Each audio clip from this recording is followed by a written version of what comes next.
Welcome back to an incredible episode of Unapologetically Shaun, where we talk about everything self-care, mental health awareness, and a splash of pop culture. And of course, remember to listen to us on Apple Podcasts, Google Podcasts, Breaker, Radio Public, Anchor, Pocket Casts, and did I say Spotify? And every Wednesday on my YouTube channel, Life with Shaun. Okay, so today's episode is going to be pop culture related. So we're going to have two topics. It's going to be, of course, talking about Miss Rihanna, and today she broke the internet because she's pregnant by A$AP Rocky. So we're going to talk about that, and as well as do a review of the documentary of Janet Jackson that came on this past Friday and Saturday. It was a 2-part series. So we're going to talk about that too, because if you don't know me by now, you know now that I love Janet Jackson. She's one of my favorite artists of all time. So yes, so that's gonna be the two topics today. So I guess we'll start off with Rihanna being pregnant. So we want to congratulate Rihanna and A$AP Rocky on their first baby, because I don't believe A$AP Rocky have any children, so I guess their first child together. Congratulations. Now A$AP Rocky, please make an honest woman out of Rihanna, because she deserves it, and marry her. So congratulations to them. They'll have a beautiful child. They have a beautiful blessing on the way. So that's all I wanted to say about that. I know Rihanna was probably ready to be a mother, and I think she may be a great mother, and he'll be a great father. I don't know these people, but I wish that for them. So congratulations to the both of them. And let's get into Miss Janet Jackson and the amazing documentary that came out on Friday. Oh my God. I was like so happy that she decided to really tell her truth and explain her life story. We didn't have to hear it from third parties. You know, we hearing it from her mouth, and I was so glad that she decided to open up and really talk about her life. So of course, if you haven't seen it, it was on Lifetime and also A&E.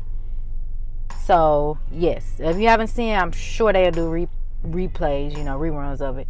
So definitely catch it, because it is definitely worth watching. It both parts was 2 hours, so it was 4 hours altogether. So this is going to be a spoiler alert. So if you haven't seen it, I'm about to spoil it. So it started off with basically her talking about her brother's journeys. And you know she's the baby of the family, of the Jacksons. So it started off with her talking about their journey, and then she goes into when she actually started in the biz, when she was 7 years old when she started performing. So basically, you know, Joe Jackson said, "Oh, it's time for you to get on the stage."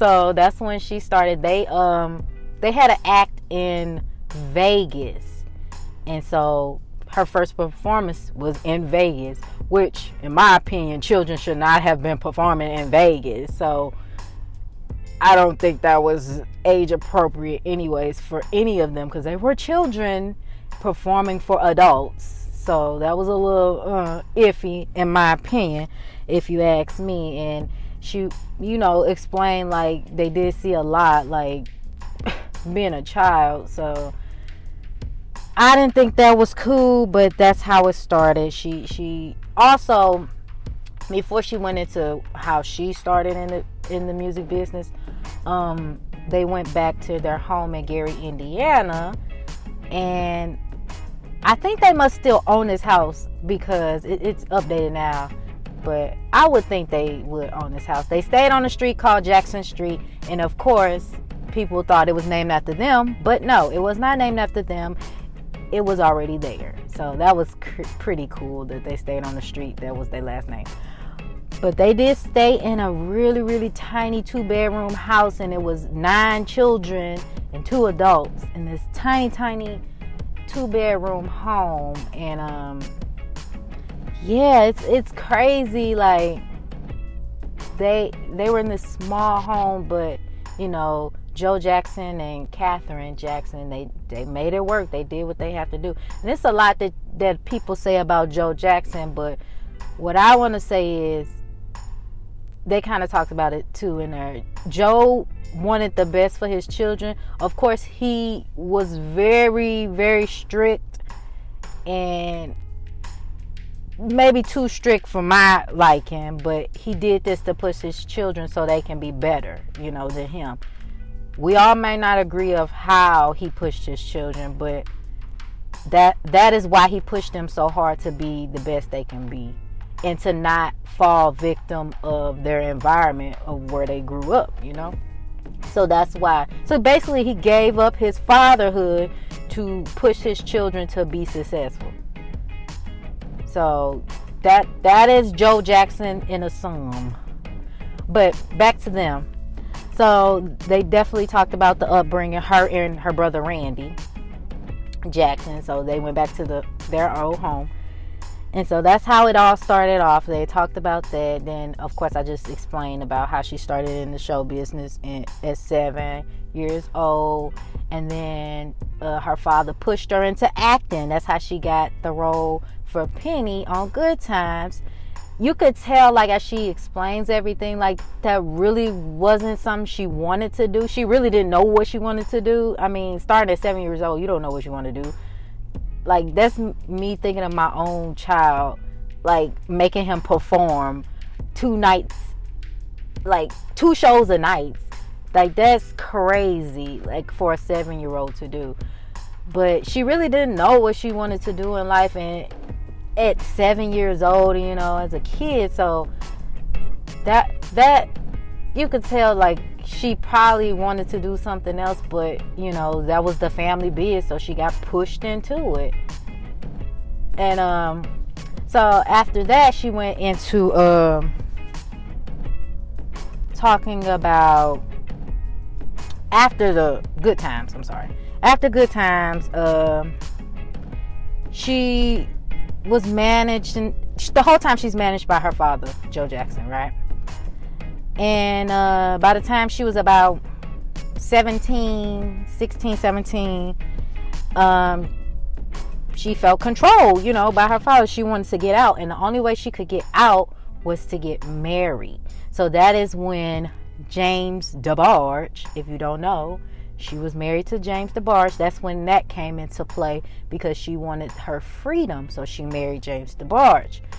And they were in love, and you could tell by her, you know, talking about their relationship that it still affected her to this day. Like, of course, you know, the DeBarges have their struggle with addiction. And at that time, he was addicted to drugs. And she went into depth about their marriage and how his addiction really ruined their relationship. He would, like, she was working on the set of Fame, and these are when the rumors were going around, you know, about her being pregnant by him and them having a secret baby, which isn't true. So he was supposed to pick her up, and he would leave her for hours there, and not, like, it is because he out going to get drugs. It was just sad. Then she talked about the night they got married, and how he left her in the hotel room. He left her in the hotel room for hours alone, because he out there getting drugs. And then she talked about how she would go out and search for him for hours, like 4 o'clock in the morning, and it just was bad. Like, and it was so sad, because when you listen to her, it's like she's still there, but you can tell, like, she's the type that likes to fix people, you know. And there's a lot of people that's like that they're fixers. And so that is the type of personality she has. She likes to fix people. So she got to a breaking point. It was too much for her, and so they end up annulling the marriage. And it only lasted a year, so they annulled the marriage. And then, so she was free from him. She left him, and then after that, it was time to let go of her father and go out on her own and, you know, take control of her own life. So she did let go of her father as her manager, and then that's when she met Terry and what's his name? Jimmy Jam, I think that's his name. Anyways, they're great producers, but that's when she, you know, called them up, and they created the masterpiece Control, and that's when she became a pop star. It's when Control came out. She came number one, winning all these awards. But now it got to a point, you know how the media do. She has this superstar brother, Michael Jackson. And so now they're trying to make them compete. It's really messed up because they're both great artists in their own right. And, you know, Janet being the baby, she becoming the breakout star. So that's what the media was trying to do. And so she was, you know, she free from, you know, that relationship. One thing I noticed in this documentary, she did not talk about her relationship with Bobby Brown, but it's all right. It must have not been long or worth talking about. You know, I love me some Bobby Brown. He my fave too, but she did not talk about that relationship. So I noticed that. But anyways, back to Control, which is a great album. So she was breaking out, becoming her own, you know, own woman. She's very young, in her early 20s. Then she meets her next husband, Renee. He was in the film industry. His family was in the film industry. So it was refreshing for her because she stated that, okay, she met somebody that she didn't have to deal with, like, drug addiction. Like, she didn't have to deal with that type of person that's addicted to drugs. So they had a great relationship. And now what I give Renee credit for is he helped Janet become the woman that she became after Control. Like, she became a woman with him, you know. He was really pushing her to get out of her comfort zone.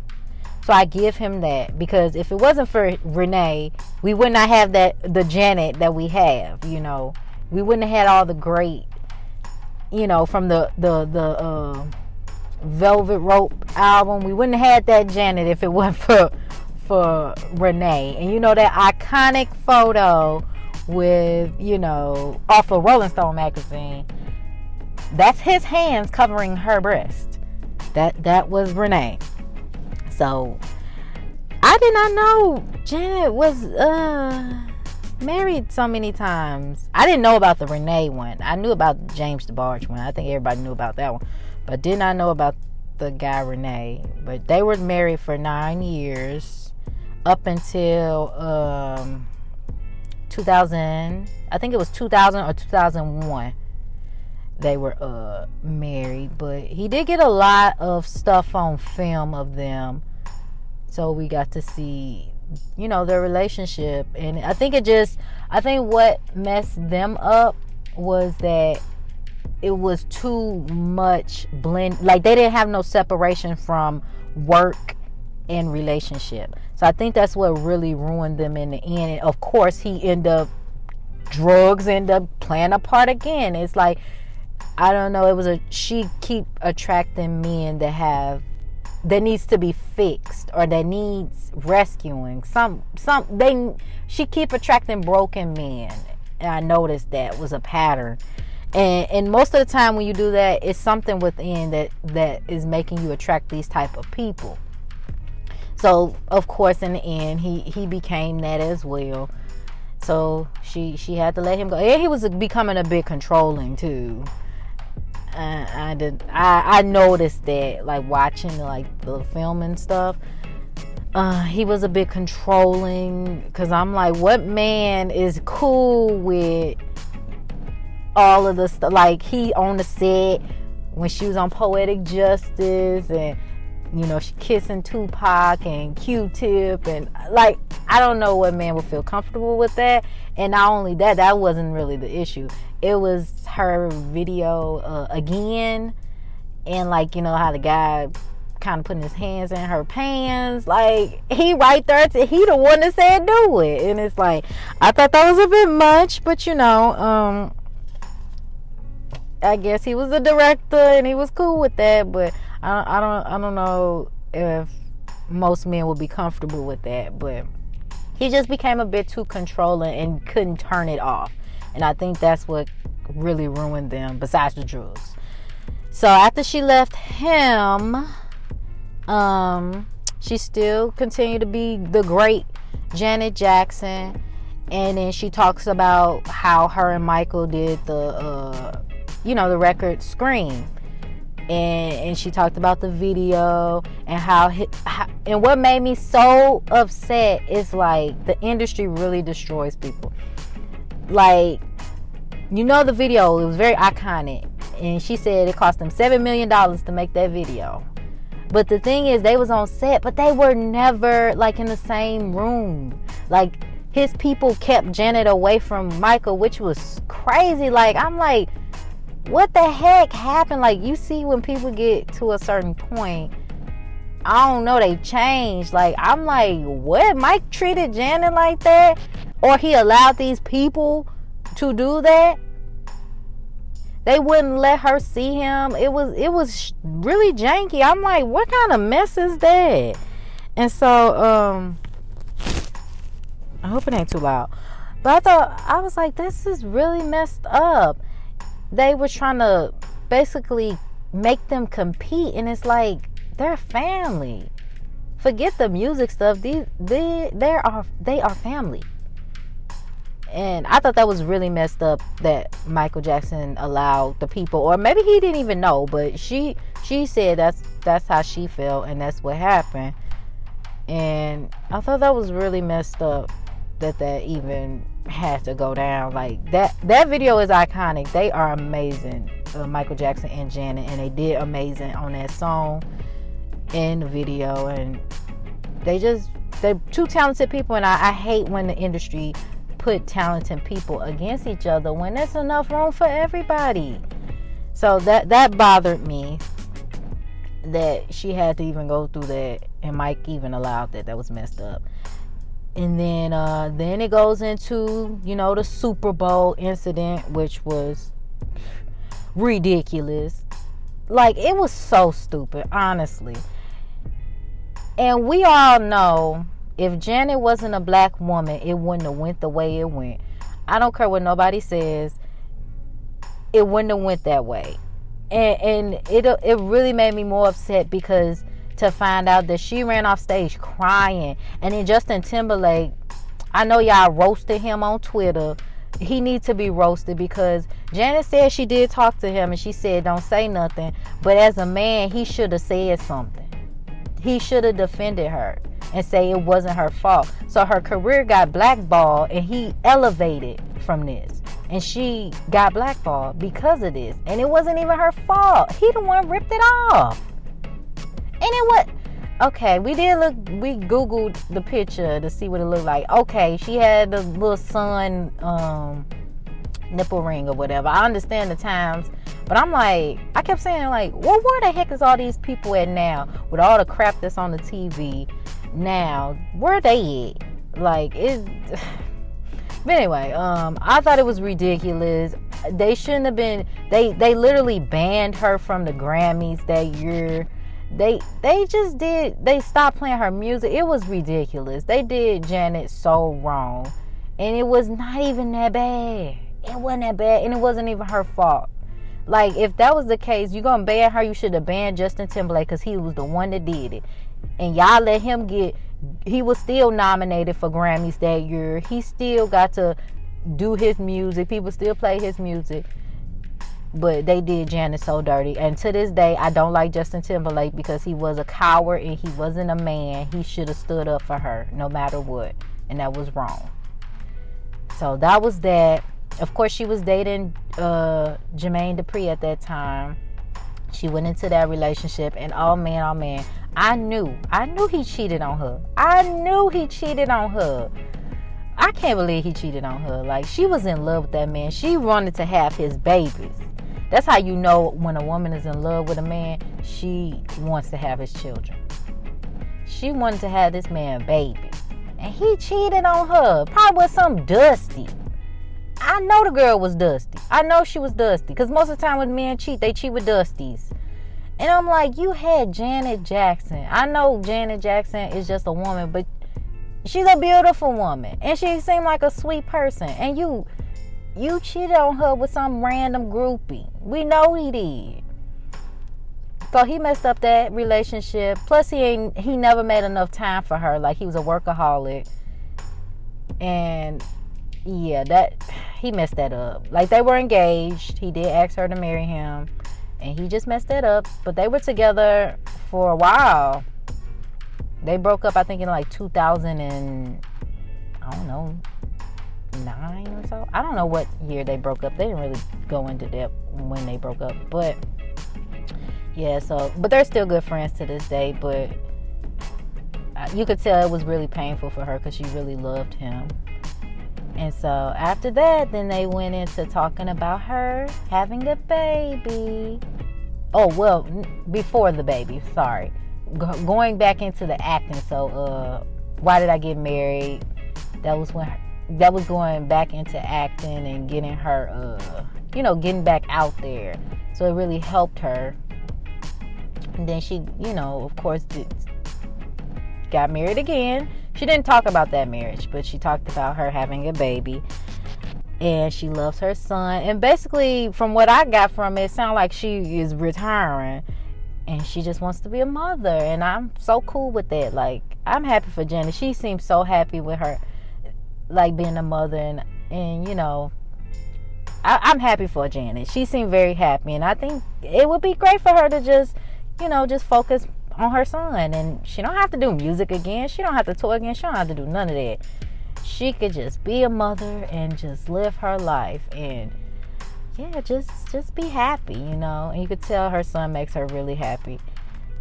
And so that's basically the gist of the documentary. And I loved it. And I'm going to watch it again because I got it on DVR. And, I love documentaries anyways. I love Janet Jackson. And this documentary really made me love her even more. Because I could tell she had a sweet spirit. But this really showed that she definitely do have a really sweet spirit. And she's just, a good person. And I wish the best for Janet Jackson because she's great. All right. I forgot to talk about Rhythm Nation. But, that really blew her up after Rhythm Nation. That album. But yeah, it was great. You all need to go watch that documentary. Y'all need to go stream her music, watch all her movies, and just support Janet Jackson, cause she's amazing and she deserves it. And Justin Timberlake, he just grinds my gears every time I think about him. That's why ain't nobody liking him now. That's his karma for being a coward. All right, enough about that. Thank you for listening to today's podcast, Pop Culture Podcast. And of course, I will be back on Wednesday. This is going up today, January 31st, because this is a pop culture. I just throwing that out there, podcast episode.